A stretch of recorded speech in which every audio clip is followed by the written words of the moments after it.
Tonight, when the sun goes down and you switch on a lamp, there may be a stone somewhere in your house that quietly changes color. Not a trick of the light. A real, measurable thing that happens inside one particular gemstone, and it is why the last necklace on this list can be worth more, carat for carat, than a fine diamond. Most women who own one have never once carried it to the lamp to look, so that is where we are going. 15 vintage gemstone necklaces that get called costume, sold for the weight of their gold, or dropped into a sack for the rummage sale.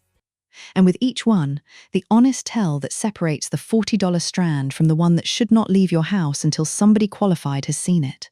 I will not promise you that every old necklace is a fortune, but everything here you can do tonight, at your own kitchen table, with a lamp and a $5 magnifier.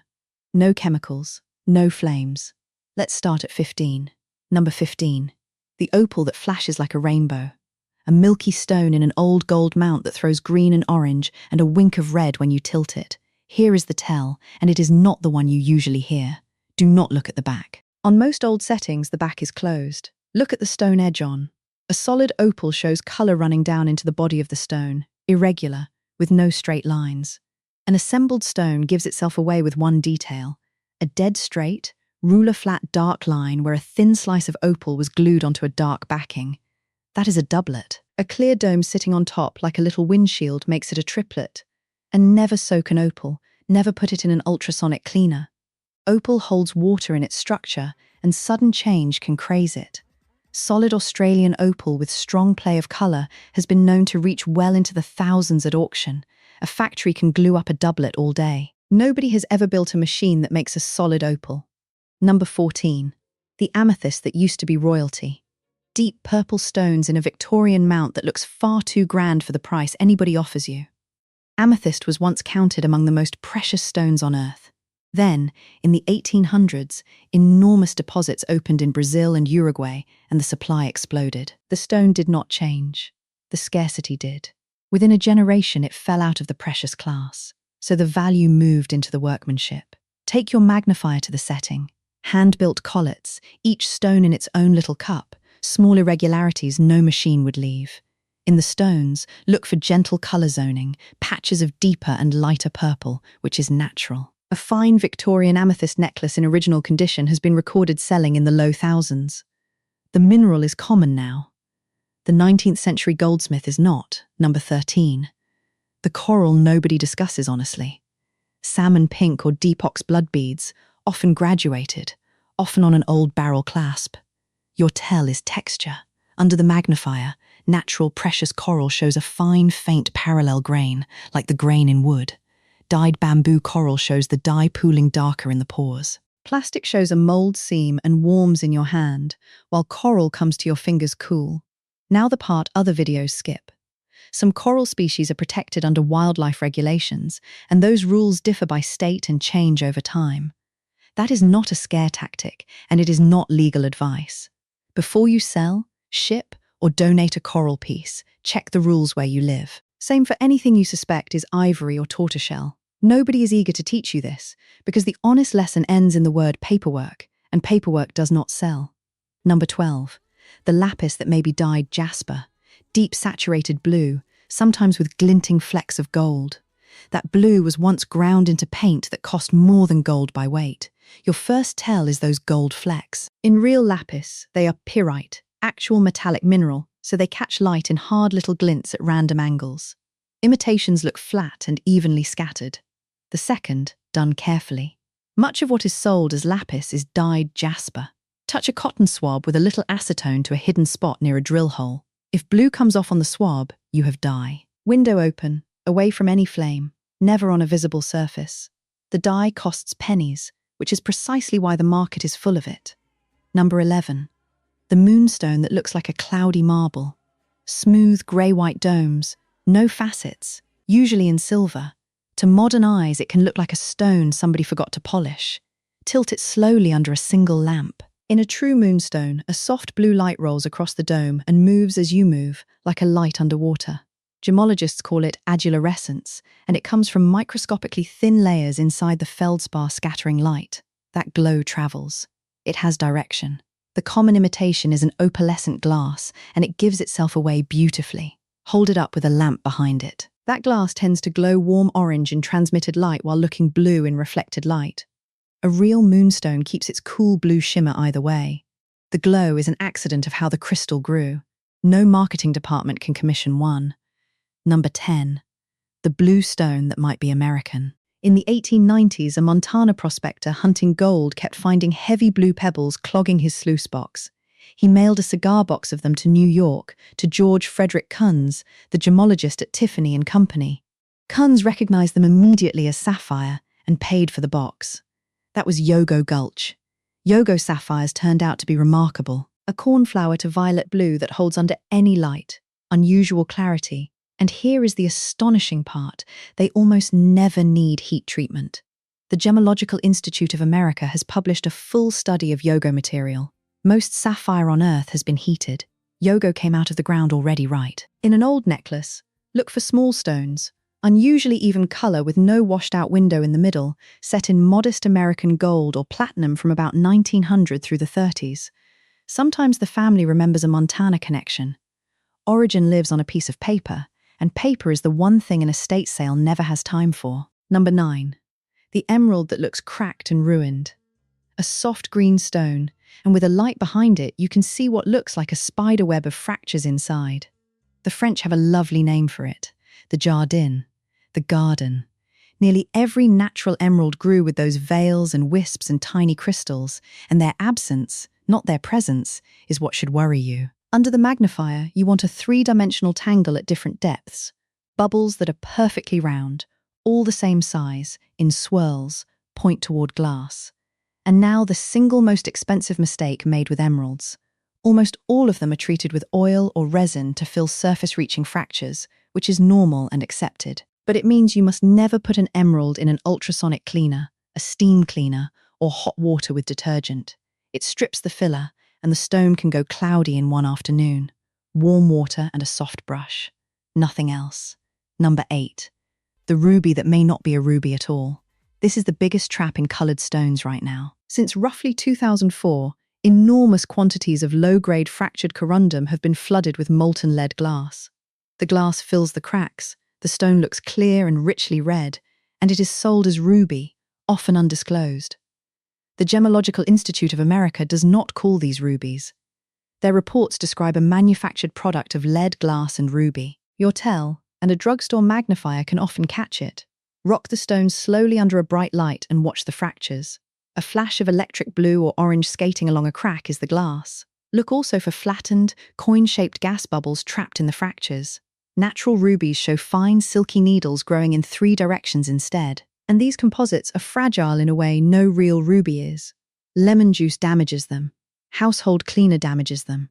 So if you own a big, bright, suspiciously clean red stone, do not let anyone size, repair, or steam that setting before it is identified. Same color, same drawer, different planet. Now, before the top 7, one small favor. If this is making you look at that jewelry box differently, tap subscribe. This is American Tool Legends, and every week we go looking for the hidden worth in the ordinary things your family left behind. And the reminder I make every time: nothing here is a formal appraisal. Before you buy, sell, or insure anything valuable, check with a certified appraiser and check your state and local regulations. And let me say plainly why almost nobody teaches you this. None of what I have handed you can be patented. None of it can be boxed and sold to you again next Christmas. And the man who buys jewelry by weight has no reason to explain why the stone in the middle might be worth 10 times the gold around it. That is not a conspiracy. It is economics, and it is where every quiet fortune gets lost. Number 7. The green pendant that could be jadeite. In 2014, at Sotheby's in Hong Kong, a necklace of 27 jadeite beads that had belonged to the Woolworth heiress Barbara Hutton sold for a reported $27.44 million, a world record for a jadeite jewel. 27 green beads on a string. The word that decides everything is not jade. It is jadeite, and specifically what the trade calls typer. Natural color, no bleaching, no polymer, no dye. Tonight you can do this. Hold the piece to a strong light and study the edges of any fracture with your magnifier. In dyed jadeite, the color pools in those cracks in fine colored veins, like ink following a paper fiber. Natural color sits evenly through the stone's granular texture. then feel the weight. Jadeite is dense, noticeably heavier than glass of the same size. What you cannot do at home is confirm polymer impregnation. That takes a laboratory. Ask for type of confirmation in writing. The bleach and resin cost a few dollars. The difference is everything. Number 6. The pale green stone that shows double. Peridot. The Edwardians adored it and called it the evening emerald because it holds its colour under lamplight. Olive to lime green, usually in delicate gold. And it gives you my favourite home test in all of gemology because it is unmistakable and free. Look straight down through the flat top of the stone with your magnifier and focus on the back facet edges on the far side. In Peridot, those edges appear doubled. You see 2 of every line, slightly offset, like a printing press that slipped. That is strong double refraction, and glass cannot do it. Glass shows one crisp edge, always. Peridot is softer than sapphire and dislikes sudden heat and acid. Warm, soapy water only. A doubled facet edge is a fact of the crystal's physics. It cannot be faked, and nobody has any reason to advertise it to you. Number 5. The amber beads from the top of the drawer. Warm honey gold, light as nothing in the hand, sometimes with an insect suspended inside. Almost everyone assumes it is plastic. Here is a test you can do at the kitchen sink that will not hurt the beads. Stir roughly 2 heaping tablespoons of table salt into a cup of warm water until it dissolves. Genuine Baltic amber will float or hover in that brine. Most plastics and glass sink straight to the bottom, then rinse and pat dry. What I will not tell you to do is touch a hot needle to it, the test the old books love. It burns the piece, it can release fumes, and it tells you little the float test does not. Skip it. And one honest note. The salt test separates amber from plastic. It does not reliably separate amber from copal, which is young resin. Plastic beads cost pennies. That arithmetic explains the entire market. Number 4. The star that moves. A domed stone, blue or grey or reddish, with a 6-rayed star floating on the surface that slides as you turn it. It happens because tiny needles inside the crystal, laid down in 3 directions, bounce the light back at you. Look at it properly. Take one small bright light, a pen light or a phone flashlight, hold it directly above the dome in a dim room, and rock the stone. A real star swims. It is often slightly uneven, one leg stronger than another, and the body underneath a bit cloudy rather than glassy. And now the piece of American history almost nobody in the family knows. In 1947, Linde, a division of Union Carbide, began producing synthetic star sapphires and rubies in quantity, sold honestly and widely through the 50s and 60s. Millions of Americans bought them. So there is a very good chance grandmother's star sapphire is a Linde. The tells.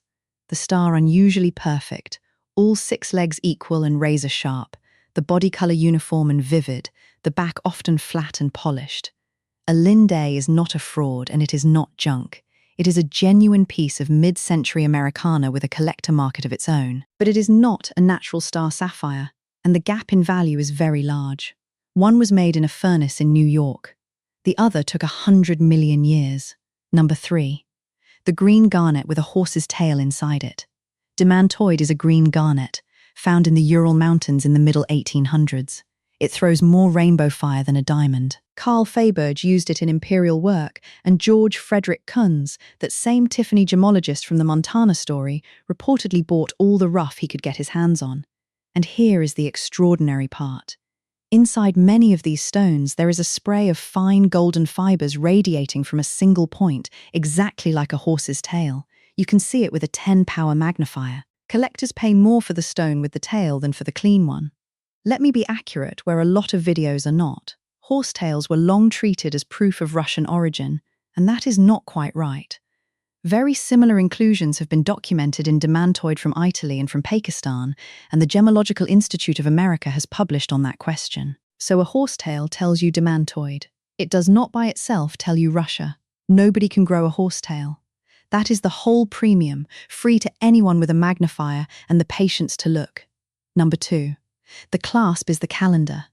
This one is not a stone at all, and I put it this high on purpose, because it will save you more money than any single gem on the list. The fastener on the back of a necklace is a dated object. Simple spring rings, the little round ones with the tiny lever, became common in the early 1900s. The lobster claw, shaped like a pincer, the one nearly every modern necklace uses, only came into general use in the 1970s and after. Barrel clasps that screw together and box clasps with a folding safety catch belong to older work. So think what that means. If somebody hands you a necklace and calls it Victorian, and it closes with a lobster claw, one of two things is true. Either it is not what they say, or, far more often, the original clasp broke and somebody replaced it.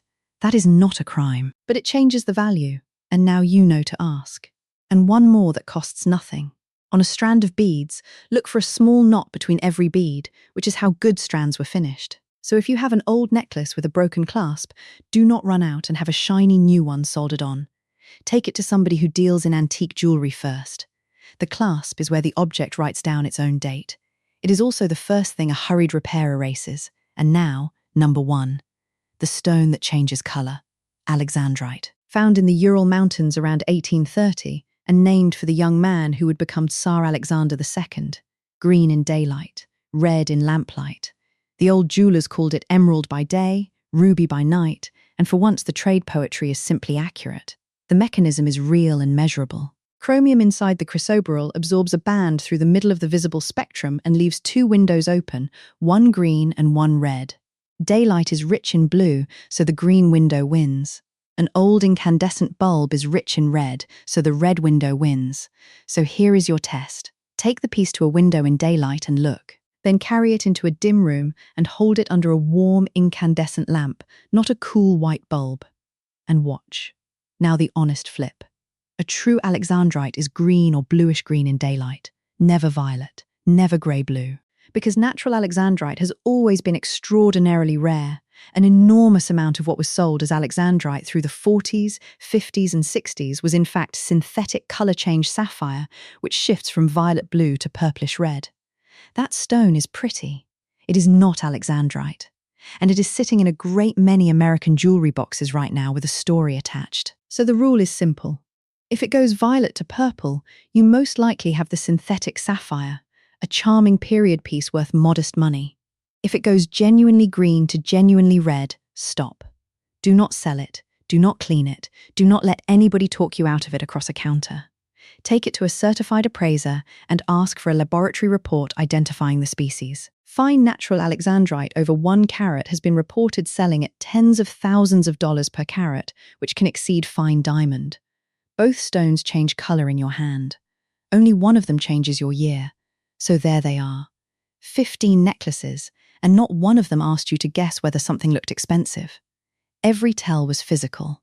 An edge-on line of glue, a blue flash skating along a crack, a doubled facet edge, a bead that floats in salt water, a star that swims. Those are not opinions.